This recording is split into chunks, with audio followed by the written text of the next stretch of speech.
Ce n'était pas ce que vous pensiez. Pire, c'est encore plus compliqué. Et pour faire simple, le gouvernement refuse d'aligner les droits à congé des salariés en arrêt maladie, ce qui conduirait à la situation inégalitaire suivante. Les salariés non malades auraient 5 semaines de congés payés, les salariés malades 4 semaines de congés payés. Comme si, lorsqu'on était malade, on se reposait. Voilà, vous venez de mettre les pieds dans la crème fouettée du droit social. Une couche de droit national, une couche de droit européen, une couche de jurisprudence et au milieu, personne ne sait vraiment où est la cuillère. Depuis quelques mois, les RH se grattent la tête. Les salariés posent des questions, les logiciels de paye s'étouffent et tout le monde a cette impression étrange qu'on leur a retiré un droit ou arnaqué. Mais en réalité, c'est tout l'inverse. On vient de gagner un droit, mais à la française, dans le flou, la tension et l'élégance du chaos. Dans cette vidéo, je vous propose un voyage éclair à travers les origines des congés payés en France et puis surtout les rebondissements juridiques façon Dallas, amour, gloire et beauté. Vous me direz ce que vous en pensez. Parce que comprendre cette affaire, ce n'est pas juste briller à la machine à café, c'est savoir comment compter un droit sans perdre la boule ni la boussole. Allez, on attaque et surtout garder la cuillère à portée de main. Avant de pouvoir lézarder sur la plage sans culpabiliser, il a fallu se battre. Et pas qu'un peu. Les congés payés, ce n'est pas tomber du ciel avec un parasol et un mojito. C'est une conquête sociale, un bout d'histoire à savourer autant que son pique-nique au bord de l'eau. Le premier acte se déroule sous Napoléon III. On est au milieu du 19e siècle, en 1853. Et un décret impérial accorde 15 jours de congés payés aux seuls fonctionnaires. Une avancée, oui, mais très exclusive. Pour les autres, c'est retour au charbon, littéralement. Ensuite, début 20e, au fil des années, certaines entreprises privées commencent à accorder des congés. Entre 1900 et 1913, les employés du métro parisien ou encore les ouvriers de l'électricité ou du gaz ont droit à un peu de répit. En 1925, les mineurs obtiennent eux aussi leurs vacances. Des miettes, mais c'est déjà un parfum de liberté. Et les congés payés fleurissent déjà ailleurs. L'Allemagne les met en place dès 1905. Et en Alsace, territoire ballotté entre les deux pays, 2 tiers des salariés y ont droit avant 1936. Comme quoi parfois, l'histoire avance à coups d'exemples venus d'en face. En 1922, là c'est assez drôle, Monsieur Durand, directeur technique du journal L'Information, négocie des congés payés pour ses équipes. Dans le lot de ses équipes, un certain Léon Blum, futur chef du Front populaire. Comme quoi, les idées les plus révolutionnaires naissent parfois entre deux articles de presse. Et puis, on arrive en mai 1936. Le Front populaire, coalition de gauche, emmené par Léon Blum, arrive au pouvoir. Le pays bouillonne, plus de 2 millions de grévistes, des usines occupées, mais dans une ambiance plutôt joyeuse, on danse, on chante, on réclame du temps pour vivre. Et c'est alors que le 7 et 8 juin 1936 arrivent les accords de Matignon. Ça acte des avancées historiques, de l'augmentation de salaire, le droit syndical, les délégués du personnel, la semaine de 40 heures et surtout 2 semaines de congé pour tous. Le texte est voté à une écrasante majorité à l'Assemblée et dès l'été 1936, 1,8 million de Français prennent la route, souvent en train, direction mer ou montagne. C'est la naissance du tourisme populaire, des auberges de jeunesse et du bronzage en short. Et puis, après 1936, les congés ne vont cesser que de s'allonger, un peu comme un dimanche qui traîne. 1956, la 3e semaine arrive grâce aux grèves de Renault et le gouvernement généralise. En 1969, la 4e semaine est votée, nous sommes après 68, mai 68, oui, c'est encore une histoire de pavés et de plages sous les pavés. En 1982 ensuite, la 5e semaine débarque sous Mitterrand avec les 39 heures, les chèques vacances en prime, la classe.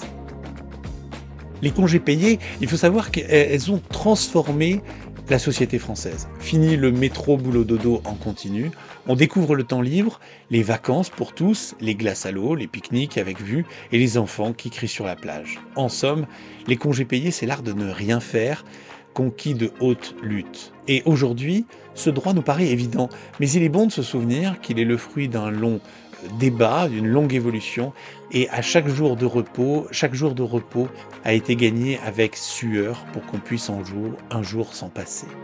Bon, maintenant qu'on a posé les valises dans l'histoire, il est temps d'ouvrir la carte des droits actuels. Parce que oui, entre les trains de 1936 et les billets d'avion low cost d'aujourd'hui, le droit du travail a continué d'évoluer et pas toujours en mode farniente.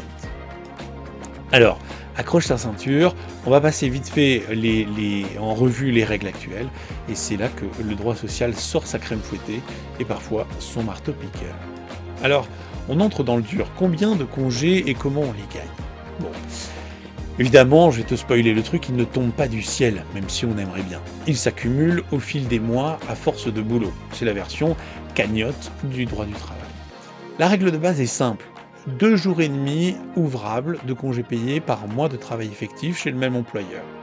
Ce qui fait en année pleine 30 jours ouvrables de congés, soit 5 semaines. Ouvrable, ça veut dire tous les jours de la semaine, sauf le dimanche et les jours fériés non travaillés. Tout à fait pareil que les jours ouvrés, mais ça c'est un autre sujet. Mais attention, même quand t'es pas physiquement au boulot, tu peux continuer à gagner des congés. Ouais. Jusque-là, le droit du travail considérait que tu continuais à acquérir des congés pendant tes congés payés. Oui, les congés génèrent des congés. Ça, c'est la magie des droits sociaux. Le congé maternité, le congé paternité, le congé d'adoption, par exemple. Également pendant les congés de repos compensateurs liés aux heures supplémentaires. Également durant les jours de repos négociés par accord collectif, style RTT. Et puis aussi les arrêts pour accident de travail ou maladie professionnelle jusqu'à 1 an d'arrêt. Et le service national, même si c'est devenu plutôt rare aujourd'hui. Donc, les arrêts maladie standards et les accidents du travail de plus d'1 an, jusque-là, c'était niet, walou, kutchi. Mais si vous pensez que tout ça était clair comme de l'eau de roche, vous allez vite déchanter. Les règles concernant l'acquisition de congés payés pendant un arrêt maladie, c'est un vrai parcours du combattant, et pas seulement pour les salariés. Un peu d'histoire juridique européenne pour commencer. En fait, ce qu'on ne savait pas, c'est qu'il y a eu une directive européenne en 2003 qui ne faisait aucune distinction entre les salariés qui étaient absents et ceux qui étaient en maladie, entre les salariés absents pour maladie, et ceux qui travaillaient pour l'acquisition des congés payés. En gros, même en arrêt maladie, tu accumules des congés payés. Cette règle est claire et nette, pas besoin de travailler pour mériter des congés. C'est un droit fondamental des travailleurs européens. Et tu sais quoi? L'Europe le dit noir sur blanc depuis 2003. Donc, mais attendez, ça va se compliquer. Il y a eu après l'interprétation des juridictions européennes, c'est-à-dire le tribunal ou la Cour de justice de l'Union européenne est venue se positionner sur le sujet. Et puis elle a confirmé ce droit en 2009, et puis ensuite en 2012. Et grosso modo a confirmé que l'absence de travail en raison d'une maladie ne doit pas priver un salarié de ses congés payés. Et il y a eu quelques incohérences nationales et des condamnations. Alors là, ça devient intéressant. 2016, la France a pris un sacré avertissement. Le tribunal administratif de Clermont-Ferrand a condamné l'État français pour n'avoir pas correctement transposé la directive européenne de 2003 dans le droit français. Alors tu te dis, ok, mais c'est réglé maintenant. Eh ben non, pas encore. En juillet 2023, l'État français s'est encore pris une condamnation pour ne pas avoir appliqué la directive sur l'acquisition des congés payés pendant un arrêt maladie. C'est un peu comme si tu avais révisé ton examen, mais que tu avais oublié de rendre ta copie.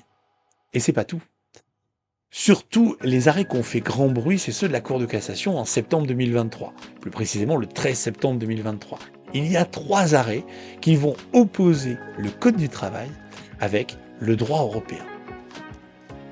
Et puis ensuite, c'est la Cour de cassation en novembre 2023 qui va se dire « Moi, je m'en occupe plus, je vais renvoyer le sujet au Conseil constitutionnel en QPC, question prioritaire de constitutionnalité ». Le principe de la QPC, c'est de la question prioritaire de constitutionnalité, ça va être de vérifier si le Code du travail, si la loi correspond à la Constitution. Et c'est alors qu'en février 2024, le Conseil constitutionnel va dire que le Code du travail et les congés payés, sur les congés payés, est légal et conforme à la Constitution. Donc là, on va bien être embêté, puisque en fait, il y a bien le code du travail qui dit, en fait, les arrêts maladie, ils cotisent, ils n'accumulent pas de congés maladie. Il y a, ils n'accumulent pas de congés payés. Il y a la Cour de cassation qui va dire, si, il faut, puisqu'il y a le droit européen. Et il y a le Conseil constitutionnel qui dit, oui, mais en fait, le code du travail, ce qu'il dit, c'est bien conforme à la Constitution. Ça devient un petit peu complexe. Et ouf, heureusement, en mars 2024, on arrive au bout de l'ornière, au bout du tunnel. Le Conseil d'État émet un avis où il confirme que la législation française doit évoluer pour être en accord avec l'Union européenne. En gros, la France n'a pas le choix, il faut qu'elle s'adapte pour respecter le droit européen.